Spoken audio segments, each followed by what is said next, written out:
Management is a learned skill of empathy, and you need to learn how to talk to people, how to be polite, how to be friendly, how to be caring, and how to take a punch. Because sometimes it's hard. Sometimes people are in bad moods, and you got to learn how to be so sensitive yourself in some situations.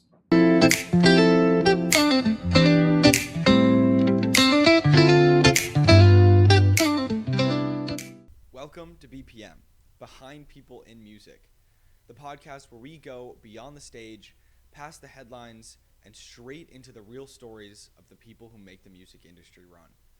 I'm your host, Nate Abrahams, a senior at Indiana University and an executive member of the Business and Music Club here at IU. I started this podcast because I wanted my generation to get access to the kind of conversations you never hear in the classroom or on TikTok. Real, unfiltered conversations with the people who have been there, done it, and are still shaping the music industry. Today, I'm talking with Adam Ash Harrison, an artist manager at Full Stop Management, where he works with artists including Outkast, Big Boy, Chromeo, Fitz and The Tantrums, and rising acts like Easy Honey. Adam's path runs from DC 101 and alphabetizing CDs to the William & Morris mailroom to years at Career Artist Management, helping build the foundations behind globally successful artists. He's someone who has lived the real day-to-day grind of management and understands what it takes to sustain long-term careers at the highest level. By the end of this episode, you will walk away with three things: a real understanding of what artist management looks like behind the scenes, how major artists sustain careers over decades, and practical advice for young people breaking into management or creative leadership. So, let's get into it. Hi, Adam. Thank you so much for joining the BPM podcast today. I really appreciate you coming on and taking the time to provide some insight to me and my listeners.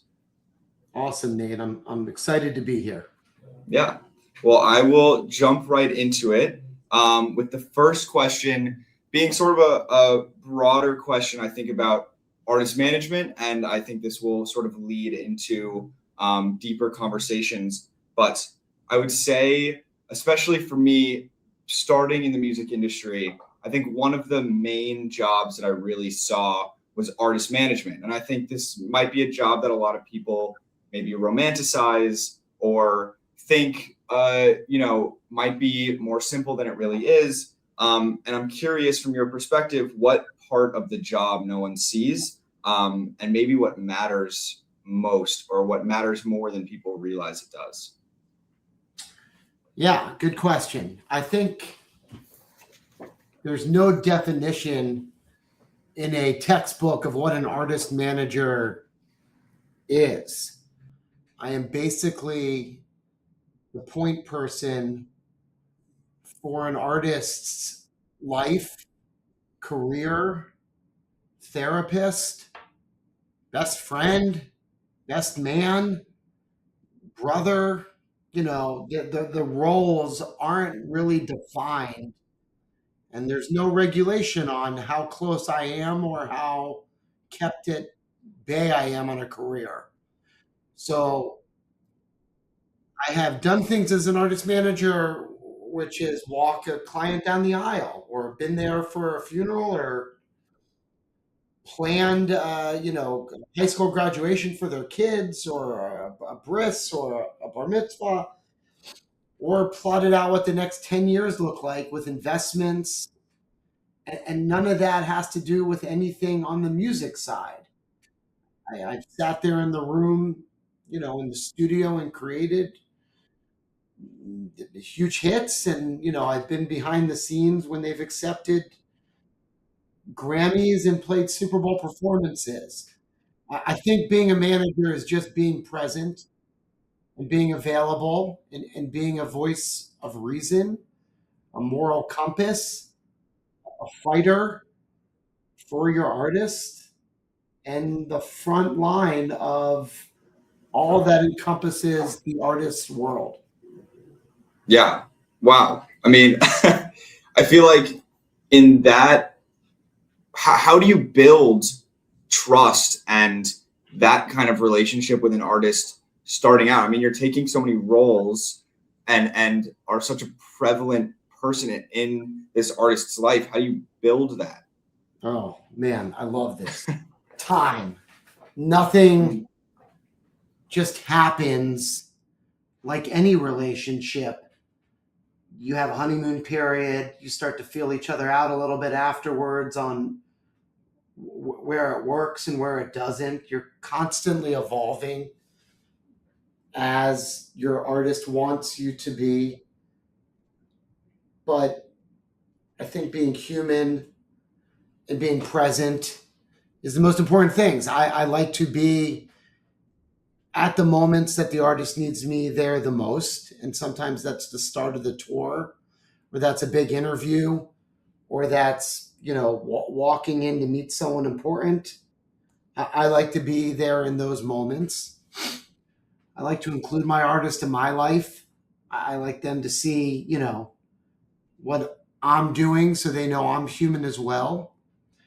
And, in chasing an artist, you have to show that you're going to bring value to their life. With some of my artists, I said something when they were with another manager, and I kept providing opportunities for them to write for other clients, to go on tour with other clients, to come to parties that were big events. And one of my clients said to me before I was a manager, "Why are you so nice to me?" Which, fair enough. I was doing a lot of things specific, and I was a fan of the person, and I was a fan of their music. And I just said, I just want to be the first call when you are looking for a new manager. And the artist looked me in the eye, shook my hand, and it was as ballsy as I've ever been, but there was a wholesomeness to, when you're ready, I want to be the guy who does this for you. And I try to take that approach, with everybody I talk to. I'm here because I'm a fan of music. I'm a fan because I can bring new ideas to what I've seen you've been doing prior to. And here's things I would do if I were involved. So that I got a text that says, "You're the first call," as we discussed 7 years ago. And I was the only call, as I was told. Wow. So there's a sweetness to it. I manage a young band right now from Charleston called Easy Honey. And I heard their song via a club posting it. I sent them a DM. This is as social as I get. I sent them a DM, said, "Look me up. I'm a legit manager and I'm a fan of your music. I just want to talk." And we got on the phone and I just got to hear what it was like to be a young band. And I explained to them who I was. And 2 months later, they're like, "Can we talk more?" Cool. We talked again. "Well, this sounds like you're doing good things." All right. Hey, I'd like to come see a show. And I flew to Denver. I went to go see a show. There was only 50 kids in the room, and I really liked what I saw. And then it's, "How do you want to be involved, Adam?" And it was okay, I have a record label. I can manage you. Why don't we start with the record label so I'm invested in your future? And then we got them an agent, and they had to fill out who their manager was. And I got very protective. I'm not going to let another manager tell me what to do on the record label side. I think I need to be your manager. And they're like, "Of course, it was always you." So we've established a policy amongst this band that you have to be a champion. And I want to say that because you have to love the artist you work with. You got to love the music. You got to love who they are as a person. And I think I carry that with my 4 clients, that I'd be friends with them if we weren't managers. I would call them for advice. I would share a moment with them because the passion is there for who they are and the art they create. Yeah. How do you, I guess, establish, I think this is a good transition sort of into how you establish, Easy Honey was starting out when you approached them. And then, you've also worked with artists that have had previous managers. Is there a difference in how you build that A rapport? relationship with That's them? a good question, Nate.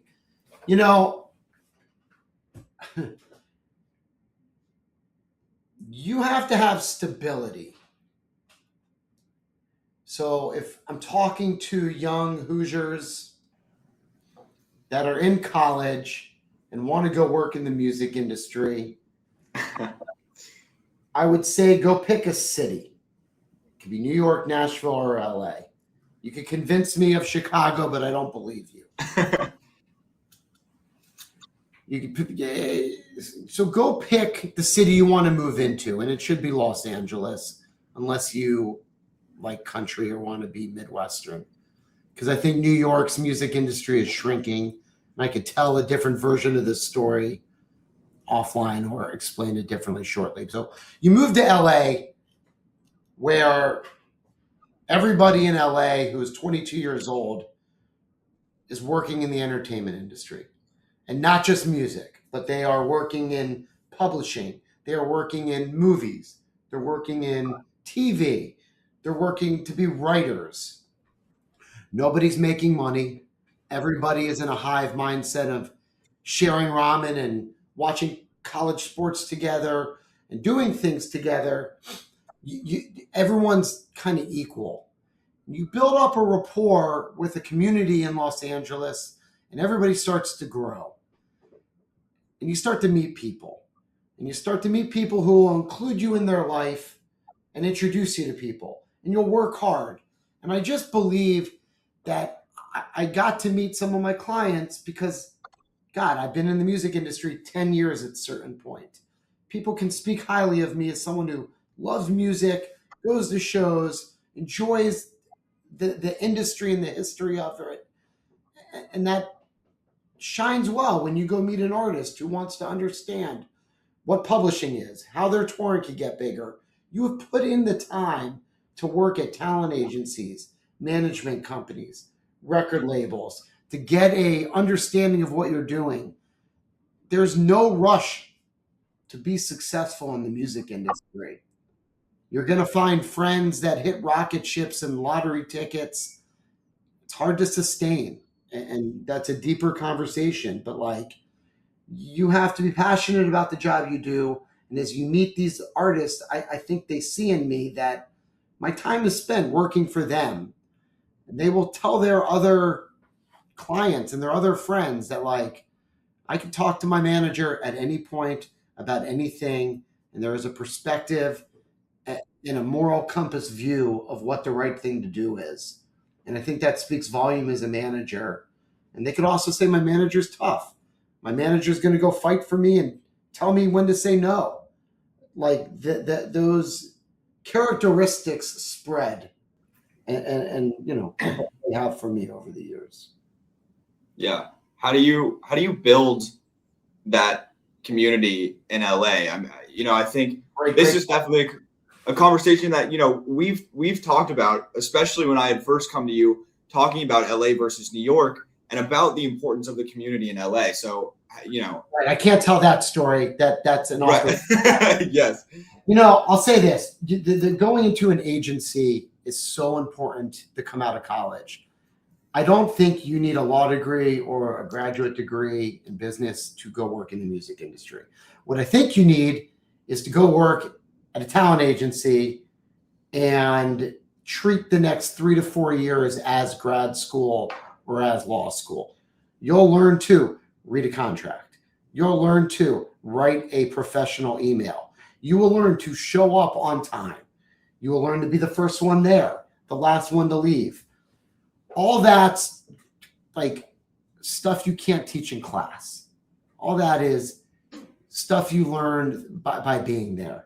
But you're in the mailroom. You are doing things that you are going to feel are beneath you. You are doing data entry into FedEx.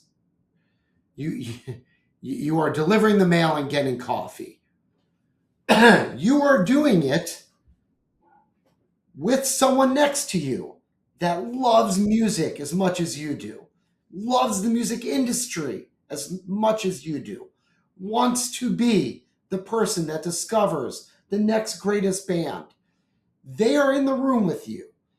And when you're one of 12 people within this small program, Music Central at William Morris, or the training program at CAA, you are with the 12 other people that made it this far. And your heart will beat with them as one. We're a part of something special. And we're a part of watching a band that an agent just signed from a kid, in Kalamazoo. And we are now going to watch him play in front of 5 people to 100 people to 1,000 people to Noah Kahan selling out stadiums. And you're a part of that. And you are going to feel all pride to that with the person next to you. I was a part of this story. It'll never get mentioned. But you and I know in our hearts. When the person I was in the mailroom with, that was my bestie, you're in your salad days of becoming an adult. What I like to say is we wouldn't lease a car, we wouldn't rent an apartment, we wouldn't date a girl without each other's approval. That's some real friendship. On top of that, they used to do compilation CDs. I know CDs, foreign. And it was a rock radio compilation. There was 60 bands mentioned by song on this compilation CD of biggest hits of the year 2000. Okay, I'm old. Me and my friend looked at the back of the CD. We were involved in 50 of those 60 bands, putting one of our bands on tour, routing their tour, doing you just start to feel an ownership with like-minded people.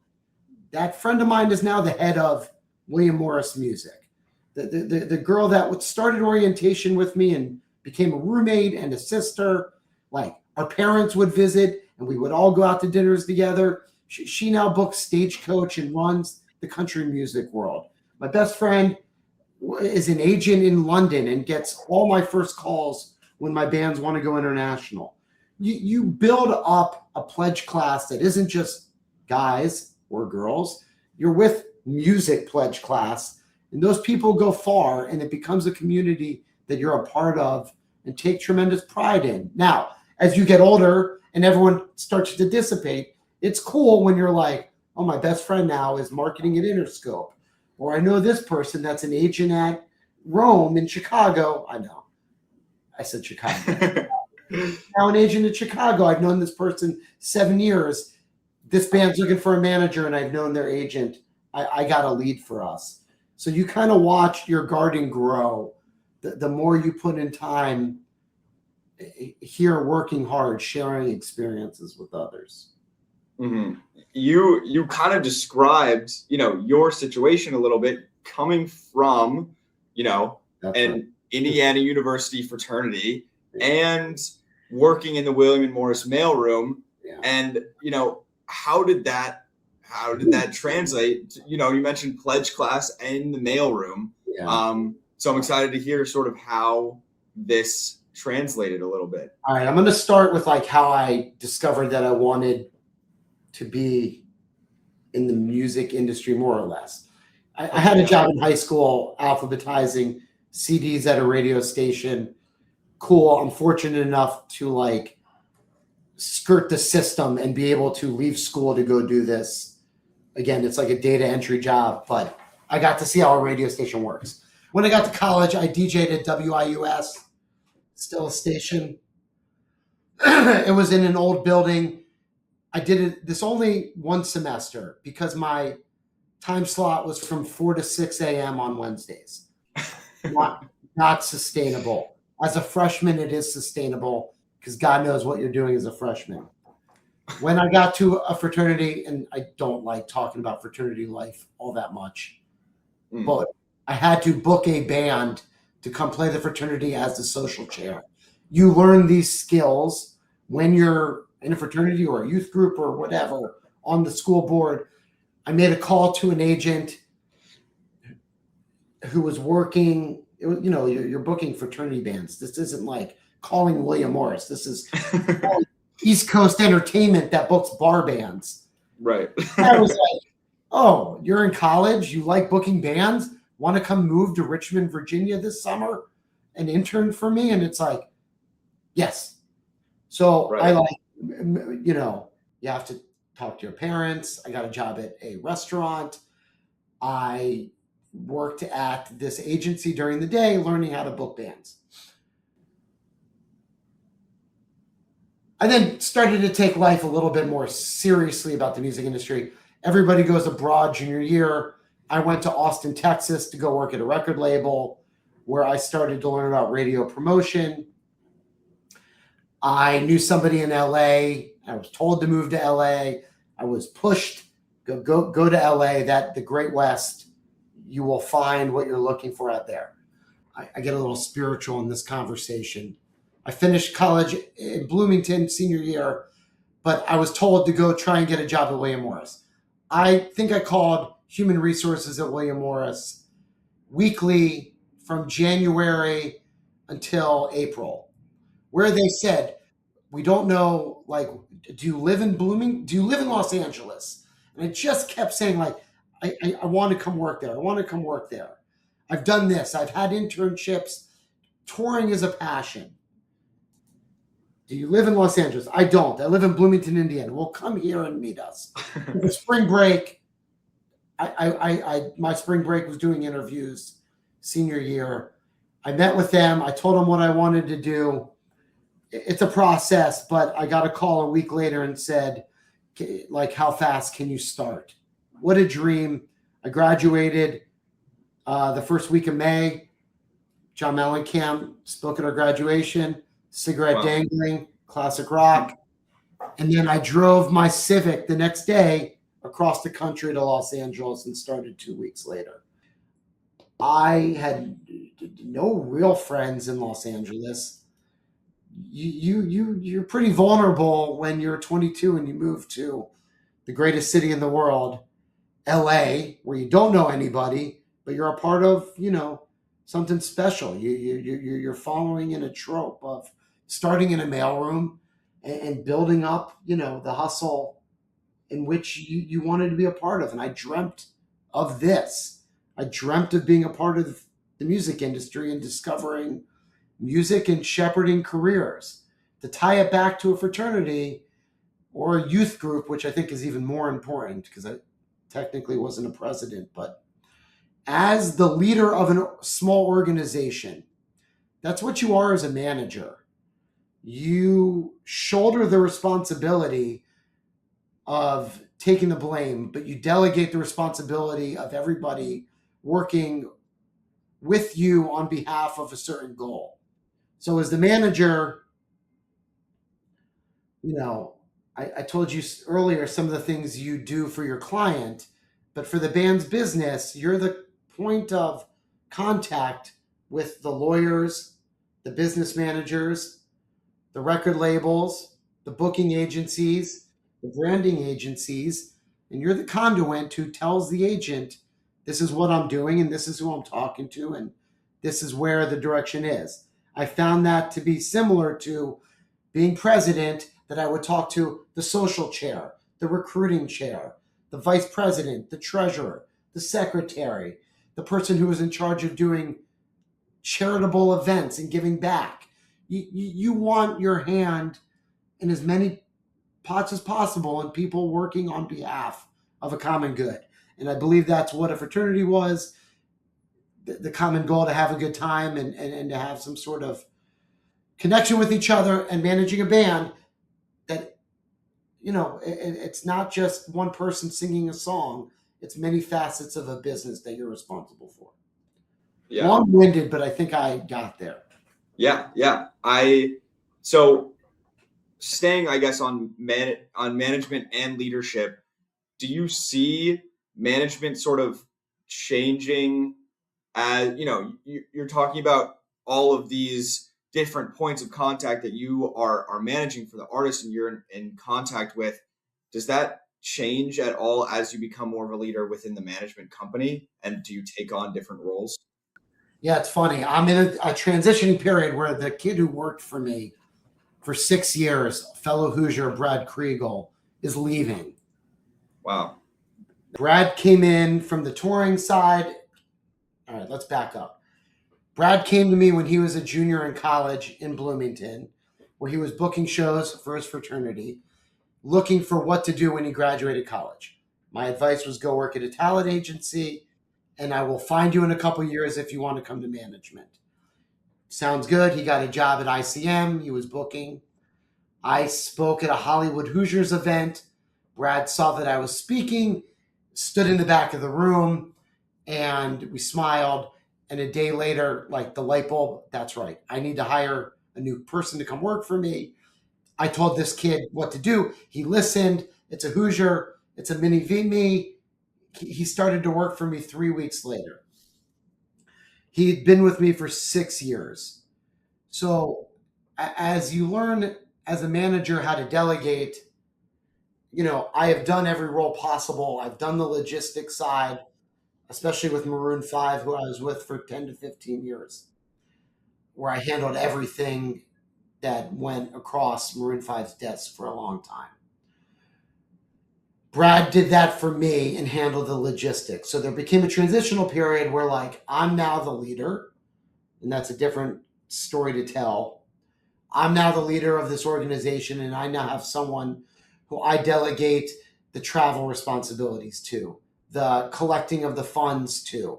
And these are real skill sets into knowing how to book travel your clients want at a budget that they'll approve, or going to go collect money from the agents to business managers, whatever it is, the promoters. You have to be a bulldog out there to go get paid. Brad understood how to do all that, and was a moral compass to me because I needed someone to talk out ideas with. One example of this, Nate, is my record label, Third Brother Records. Brad and I were sitting in the room. He sits right next to me right here. We would conspire. We would hack like in the Facebook movie. We would just get work done when we were here. I had to put out a record of my artist who wanted to do a solo record. And it's like, I got to go pitch a solo record to record labels. I'm never going to get what I want out of this. I should have my own record label. And I'm just saying this to Brad. I want my own record. I want to do it my way. So he was like, yeah, good idea. Yeah. I turned, as Brad walks in right now, I turned and was like, all right, let's go call a lawyer. So I called a lawyer and was like, here's my idea. And the lawyer said, I love it. Stand by. I had 4 calls with major distributors by the end of the week. I chose one. The deal was wrapped up within 6 months. And now I own Third Brother Records, which is a side hustle. But it's important to my career as a manager because now I have a venue for my artists, or a vehicle for my artists to put out their music with the team that we like. And it's not a transitioning record label staff. It is, hey, we're going to hire the people that always work for us to go do this on catalog or side piece. This isn't like the main stream, but like, hey, let's go clean up your catalog and put it out through Third Brother Records. We could just hire our digital marketing team. We don't have to go meet new people and teach them who we are. They know how to work with me within the system. So Third Brother Records, I have 3 sons. It was born just based on me and Brad, spitballing how we were going to do things together. And that moment, I'm really proud of. To take an idea and to formulate it into something real.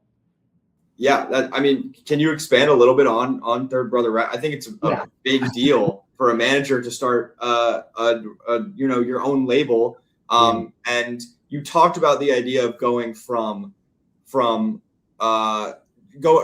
going to another label and trying to pitch a single record. Well, now you have your own record. What kind of differences does that bring, and and what is it like for a manager-run label? Right. So like Fitz and The Tantrums, major artist of mine, signed to Atlantic Records. When Fitz and The Tantrums wants to go put out a major label record and go do their next record, I need real funding to go put the song out to radio and to market the record. They'll stay on Atlantic Records. A band like Easy Honey is just starting. They've had a couple EPs. They've never been on a record label that it wasn't their own. I fell in love with the music. I wanted to put that out through Third Brother Records. I wanted that to be my maiden voyage. Hey, let's go make a record.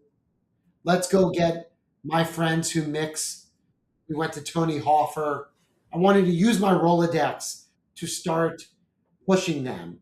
So, we went to Tony Hoffer to go mix the record. I gave them probably the biggest advance they've ever had. It's minimal, but it was meaningful. We made 5 songs together. I went and I brought in a sync team. I reached out to a friend and like ESPN synced, licensed their song before the record even came out.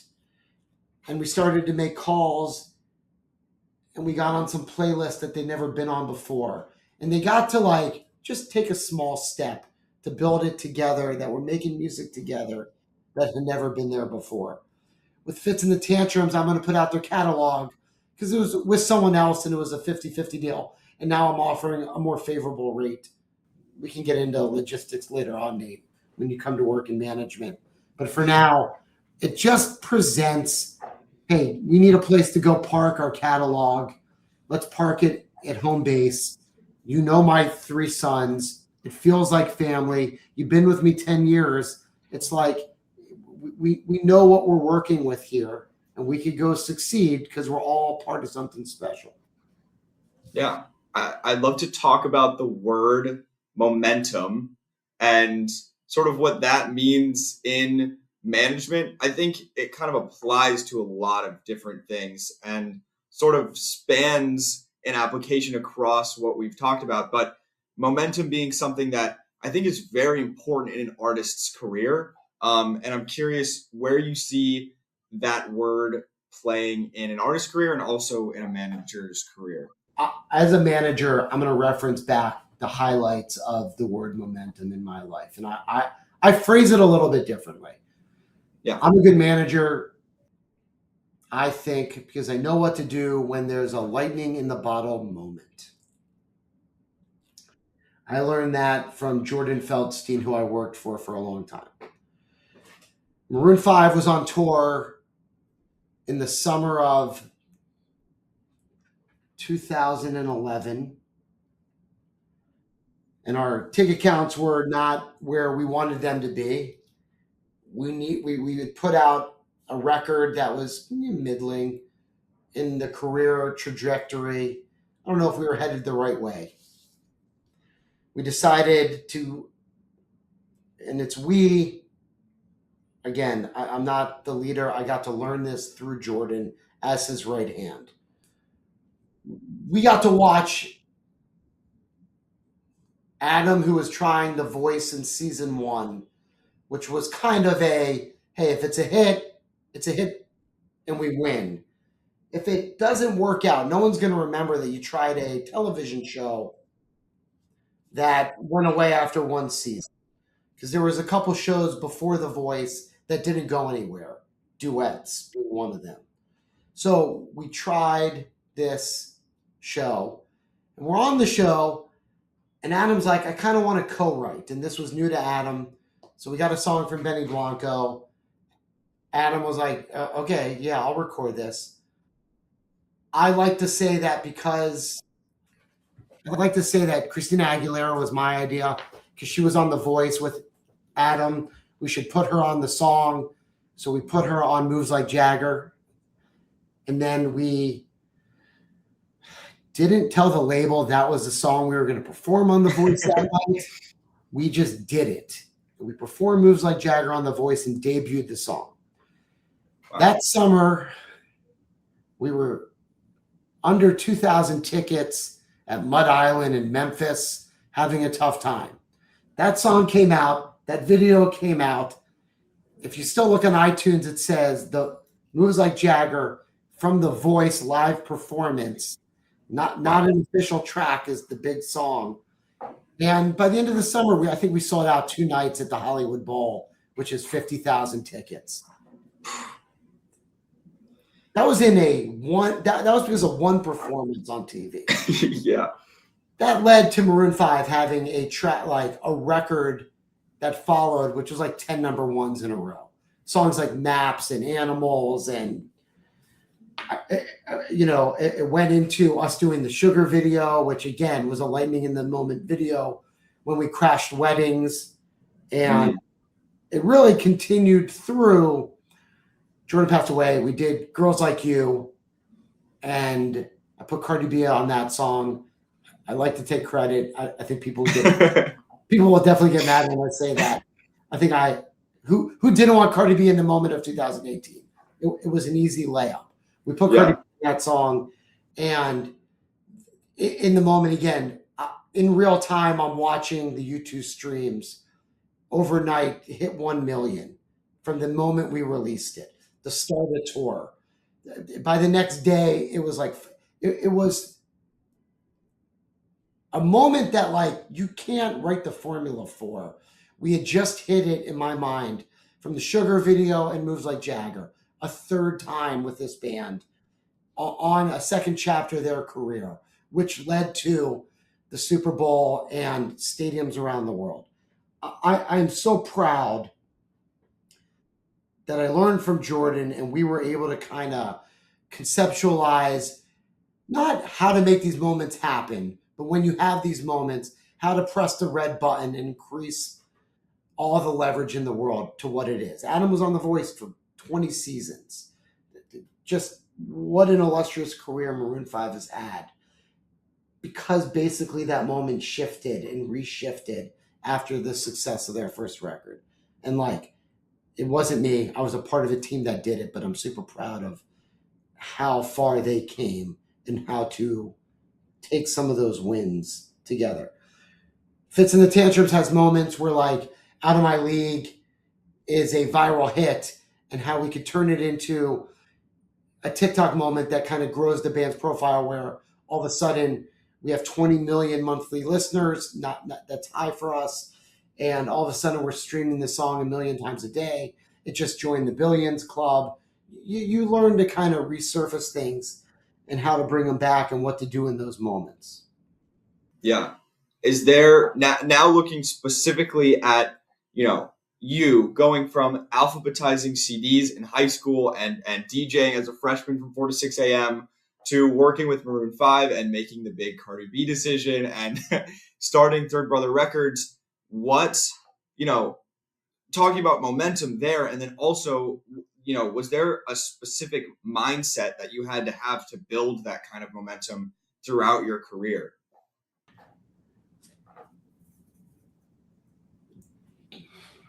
Dude, I think my partner Jesse gave me a lighter that said, "Do no harm, but take no shit." Like, I try to be kind. I try to be friendly. I try to answer every email. I don't think, and I know we're on the fourth quarter here, Nate. Mm-hmm. I'm gonna kind of say that the things that I have accomplished were never really on the bingo card of what I thought I'd be as a manager.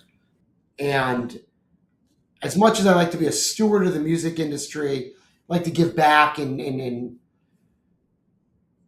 grow my own garden of kids I give advice to and see where they go in life. The things that I've been able to do,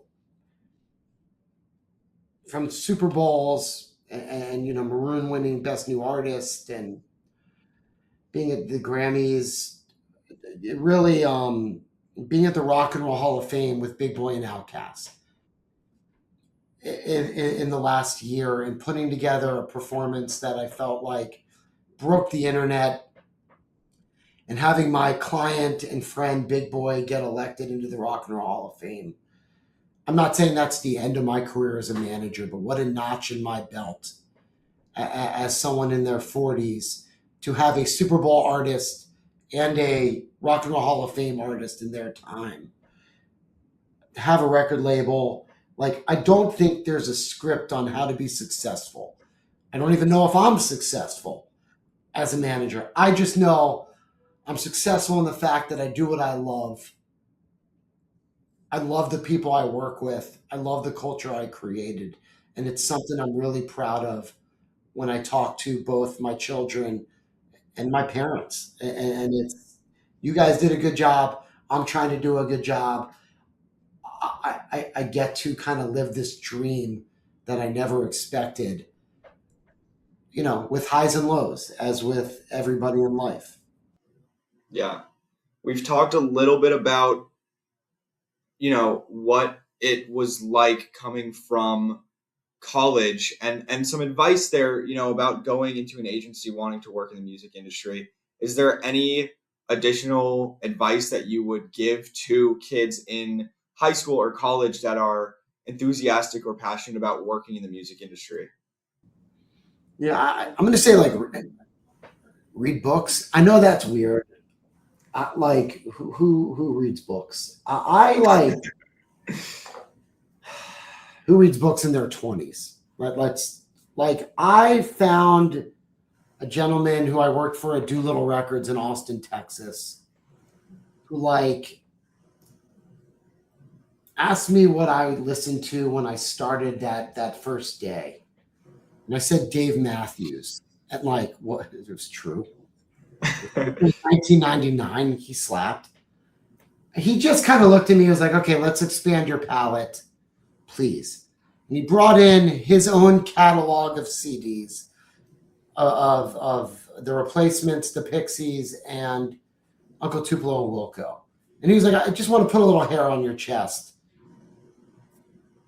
Return these before you go.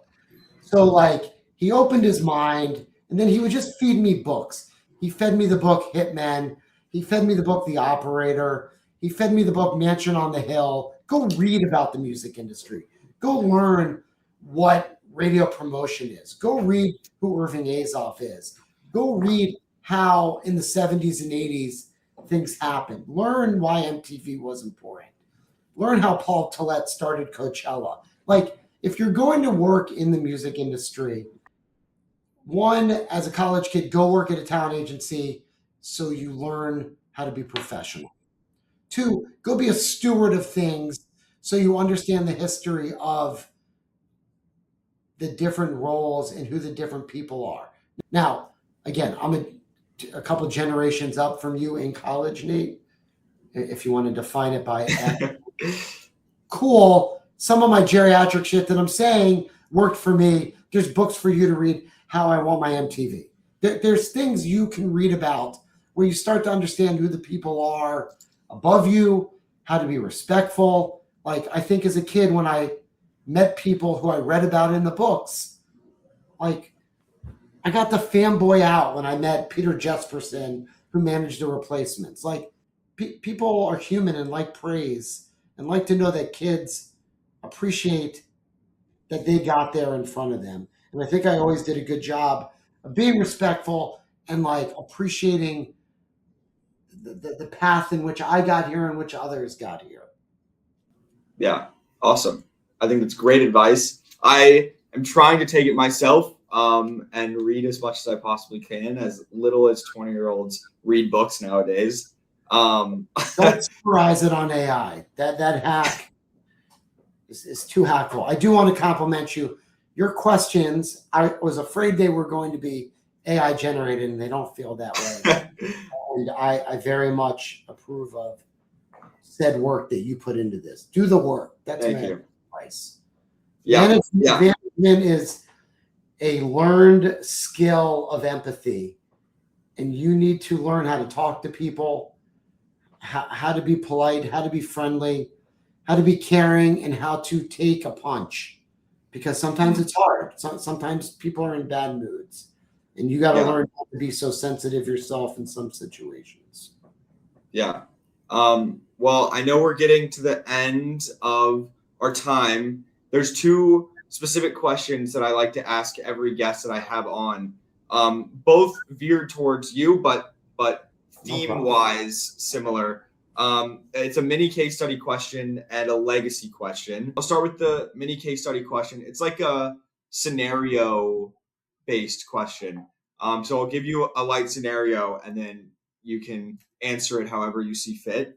And then the legacy question will be about your legacy. So for the mini case study, let's say you're managing a young band with real talent. I think this is applicable, but no global footprint yet.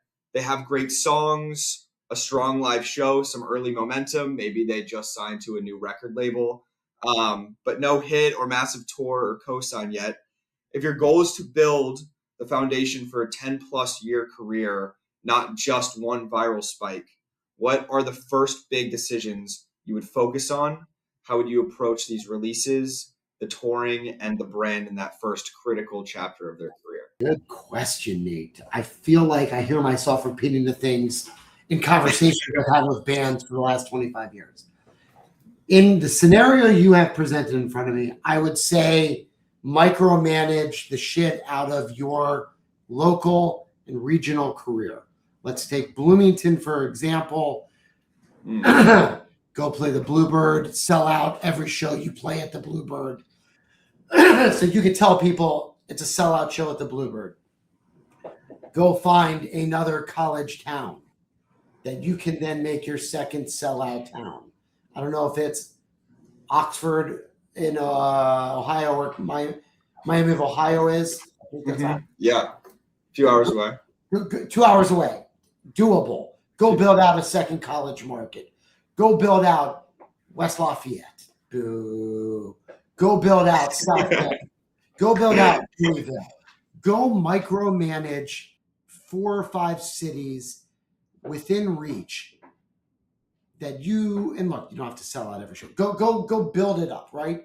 Go spend money on press in those markets only. I don't need national press to start a career. I need spend digital marketing money, which is equivalent to the publicity conversation I'm having. Go figure out who the radio stations are in those 4 markets. Grow your tentacles slowly, but don't expect to take a rocket ship from Bloomington to Los Angeles. Go become the biggest band of every college in the Midwest. There's a lot of them. You can do this. Sell out fraternity parties, clubs, bar bands, spring flings, and whatever the college weekend they all do them on the Little Fives or whatever. Indiana used to do one in the fall. They don't do it anymore, but I used to see good bands there. It's like, go become a regional band because those kids stay with you forever. They got to see you when, OAR was always a role model of success for something like that. They took Columbus, Ohio, and just grew it slowly and slowly and slowly until they were playing Madison Square Garden and no one knew how it got there. Spend the money regionally, not nationally. Go find out how to go play for college radio stations and go hit up WIUS and do something special. Like when I managed the band's senior year, it's debatable whether this story is 100% accurate or not. In my mind, it is. I went to the IDS and I said, go write a story. Let's talk about this young band. Let's follow them for a year. Let's write about this band and how they went from writing songs in the basement to playing the Bluebird to recording songs to now making and the IDS wrote one article probably. Go have ideas of how to grow and get your region vested in the career. Easy Honey does a really good job of it. I would say that to any band, go chase 4 targets and grow those tentacles. Awesome. And then for the legacy question, more specific to you, when everything is said and done, what do you hope the artists you've worked with or the colleagues that you've worked with will say about you as a manager and as a person? I mean, I don't want to write my obituary here. I think I'm just getting started on the back 9. Fair question. I,